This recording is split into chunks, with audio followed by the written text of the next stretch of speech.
Hello, everyone. Welcome to Playfair Mining's live investment summit today, hosted by Six. I'm joined today by Don Moore, CEO and Director at Playfair Mining, as well as Neil Briggs, their Director.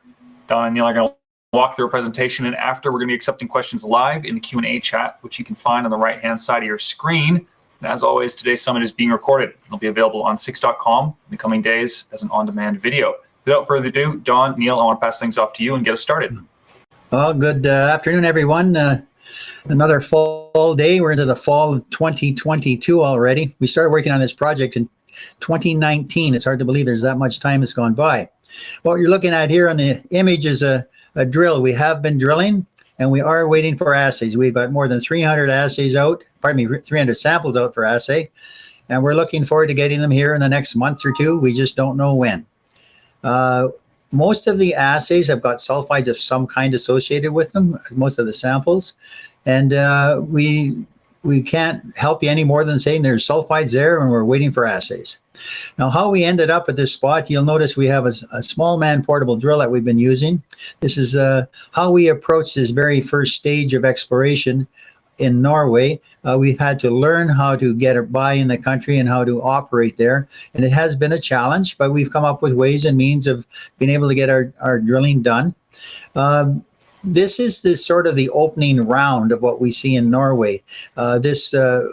Let's say this first round, we're looking for low-hanging fruit. We're looking using artificial intelligence and MMI to designate near-surface potential that's covered mainly by overburden.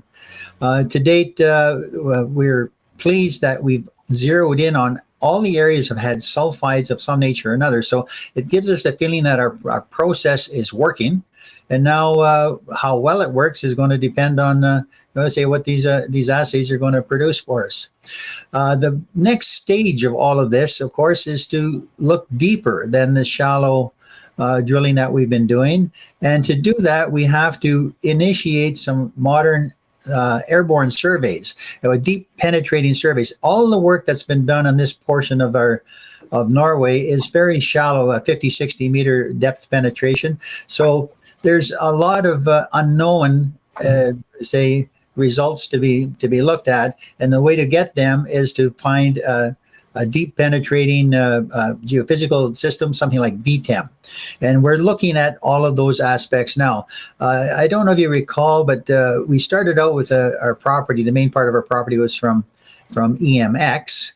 And then we've recently acquired another area called Folldal to the south and completely separate from our property with EMX. So we now have, there's over 200 square kilometers of prospective ground to look at. The majority has not had any modern geophysical work done on it, and that would be the next logical step, to look downwards below the 50, 60 meter expressions that we work with to develop the first set of targets, and to check out the numerous areas in the Folldal area that hasn't had any work done on it since about 1980s, and to look at the downward extension of all the known deposits that are on the ground. Some of these deposits have been mined back to the 1700s, 1800s, 1900s, and there's been literally no work done on any of them since let's say the 1970s. So it's over 50 years that there's been very little work done.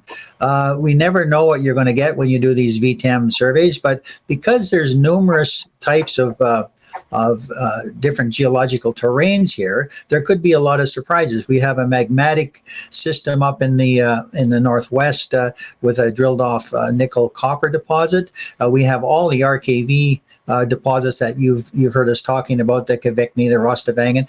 Keep in mind that things like Kvikne and Rostavangen, they were never mined out. They were shut down for a variety of reasons. Kvikne was because they ran into a water problem back in the 1700s, and Rostavangen collapsed in the copper market of the 1920s, and it was never looked at again after that. John, this is Rostavangen mine here. Right here, okay. There.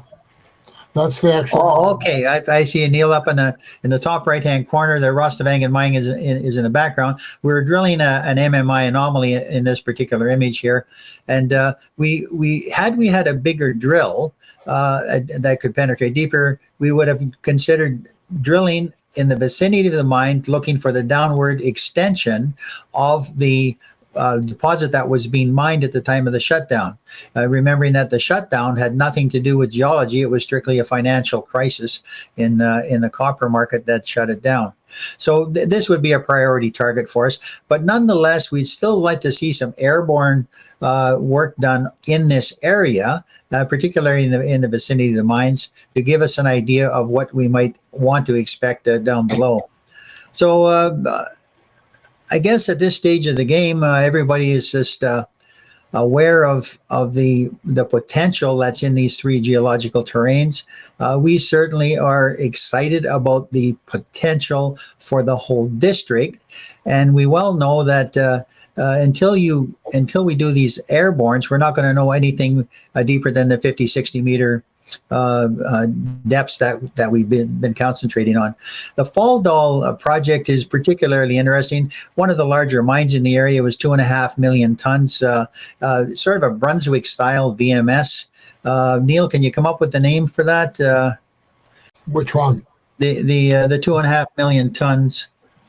It's Norder Geitrugen. Northern Geitrugen, which means northern goat's back. Okay, so that's one of the deposits that's there, and so these sizable deposits. And the difference about the deposits down in that area, they were copper, zinc, lead, silver, and gold. And in fact, one of the mines in that Folldal area had stopes up to 7 grams of gold. So it's a different type of an area than we're looking at up in the RKV and the Vakkerlien area. We'll be making announcements, as we go through the winter about how we're making out with the airbornes. And of course, we are now waiting for our assays and to see where we're going to go next with the shallow stuff up at RKV. I'm open to all kinds of questions. And I guess one thing I just want to emphasize is that operating in Norway has been a challenge. We've had to learn a lot. And Neil, if you might want to say, put up a little picture there for us to show us that we've actually got the local hikers in the area holding a sign there. I don't know if you can see it. It says, "I love Canadian mining." So we're making headroads in that regard. The country wants to open up its mineral industry. They've been very rich with oil, and they're wanting to move towards mineral industry, but they have to do a lot of things to make it really worthwhile. They're working on a new mining law, and that'll be in place probably in the next 3 or 4 years. But right now, they're going through the processes of trying to make it a lot smoother for us explorationists to operate in the country. Got anything to add, Neil? No, I think that's the summary of it. We've been drilling all summer, drilled about 19 holes and got sulfides in most places. And now we have to wait and see what the lab kind of tells us, right? At the end of it. You can perhaps from here see some of the old mines, and starting mining in like 1629 and closed in 1789 when it was flooded. Rostvangen closed started 1908, closed 1920 when the copper price went down. Borsjehole was never really mined, but they were getting it ready. But it was the same people who owned the Rostvangen mine, so that didn't go anywhere, So it's kind of interesting that most of these are kind of old things. This is the one Don was talking about, Nordre Geitrugen, 2.5 million tons here. And Nygruva, New Mine, is the one that had lenses with quite high gold. So these things are around. It's good hunting grounds, I think, is what we can say about it. And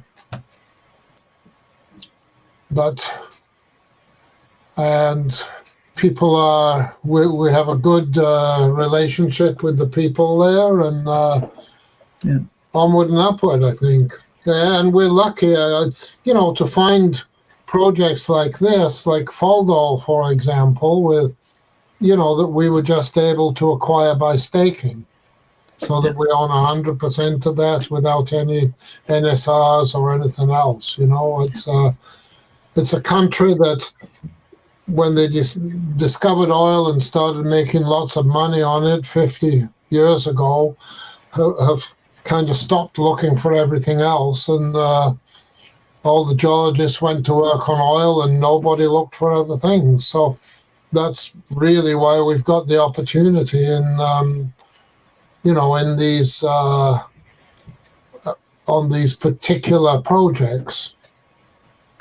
Yeah, the other thing I would like to point out is that we do have really good connections now in Norway. We have an excellent Playfair representative over there. We're set up to operate in Norway. We're learning as we go. We're getting better and smoother as we go along. And thanks a lot to the people in Norway that have come to help us through all of these hurdles that we've had to jump over the last few years. So if there's any questions, we're happy to take any questions. I don't know if there's anything out there. Absolutely, guys. Thanks for the presentation. I'd like to remind everyone in the audience that if you do have any questions you'd like to ask, please do so in the Q&A chat found on the right-hand side of your screen. Don, Neil, first question, how much total helicopter time was there this season? Oh, man. We used it at two locations, and the first one we used the tracked ATV, which you probably saw in that picture. We used it at two locations, probably to get in, to get out, and in one case to do two moves.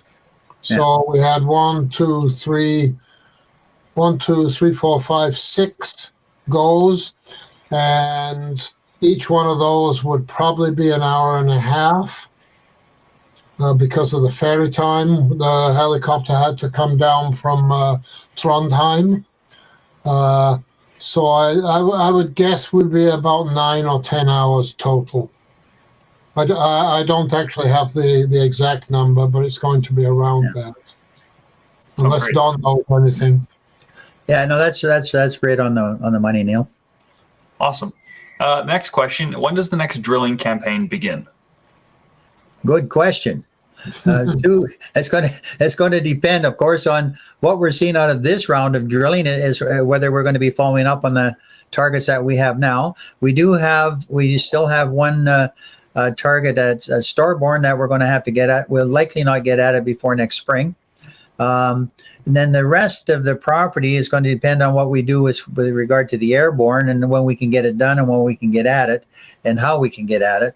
So it's a rather vague answer, but I'd say next spring is the most likely time for the next drill program, and we'll likely get started at Starborn. We have targets laid out there, and but we have to do some permitting issues before we can actually get in there and do it. We'd hoped to have it done this year, but we just couldn't get it done for a variety of permitting issues. Right. Okay. Another question: is there still a nickel opportunity here?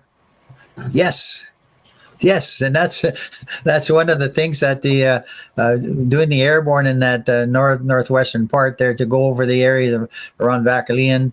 And when we did the MMI, there was only very little nickel response from the MMI, which indicates to us that whatever may be up there is likely buried, because the MMI is only going to pick up stuff that makes it to surface. So Neil is more the nickel expert than most of us, so I'll let Neil take it from there.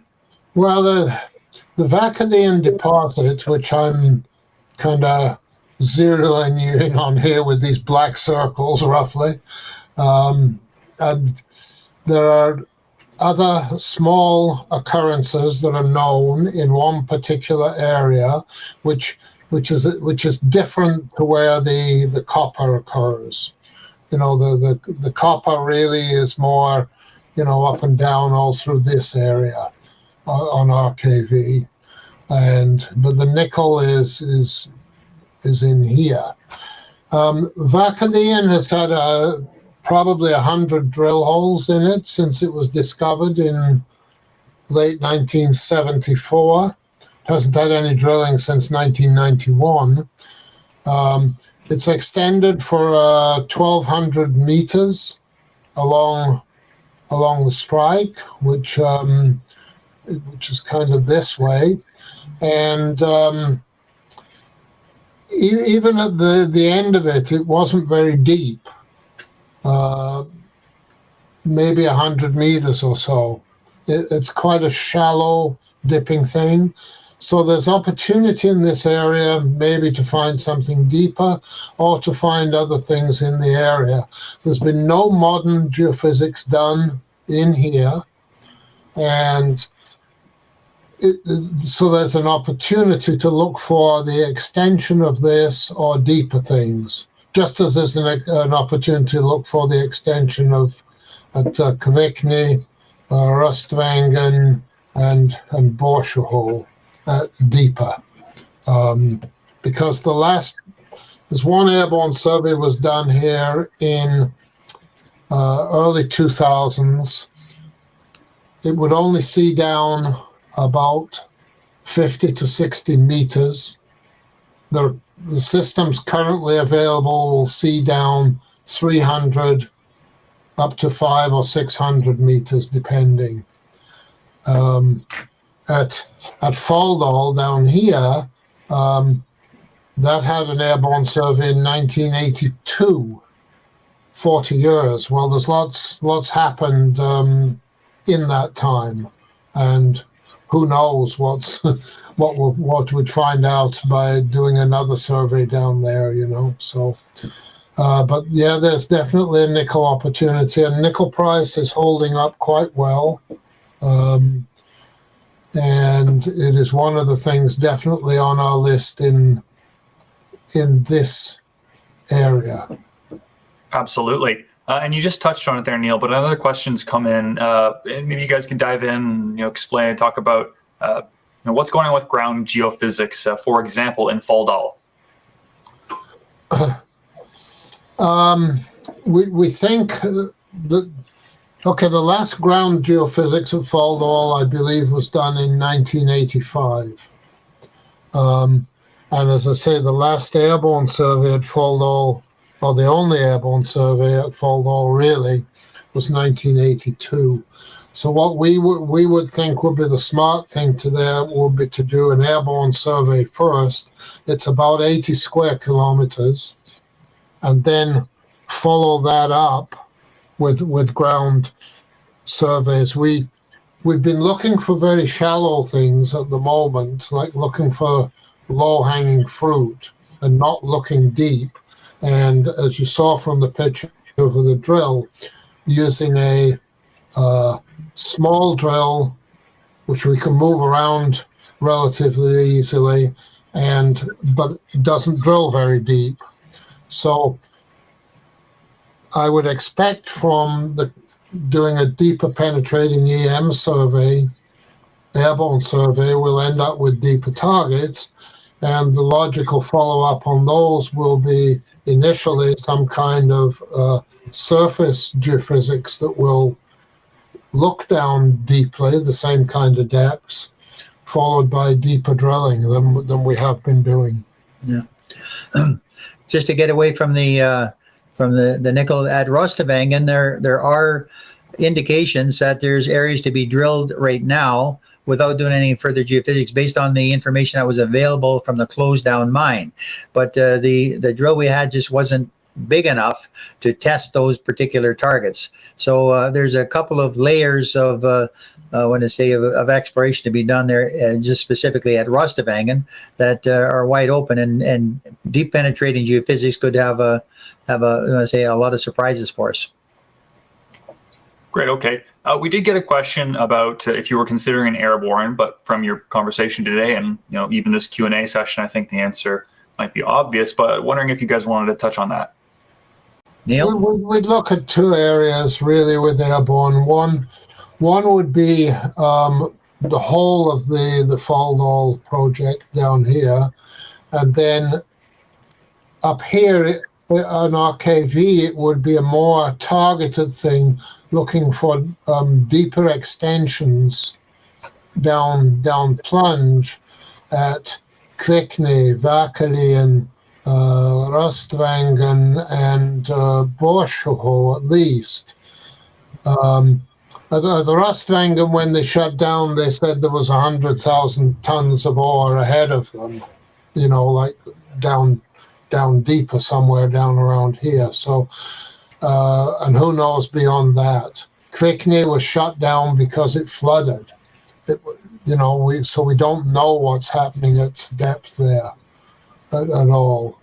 And these mines, some of them, one in particular, they shut down because they had a bigger mine somewhere else and they needed the workers, and so they shut this mine and moved everybody to the other one. So we look at the whole of the Folldal area plus depth extensions kind of down plunge in these like more targeted, if you like, in these other areas.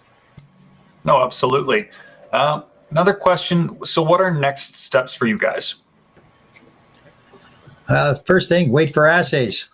that's gonna that's the immediate thing that we're all waiting for, and we all want to see that. And while we're doing that, continue with the planning and the say budgeting of the next round of exploration, which would include the airborne, and presumably there's going to be drilling at least at starborne to consider, and who knows what might come out of the airborne. And of course, as we go forward in time, the process of raising money for these programs.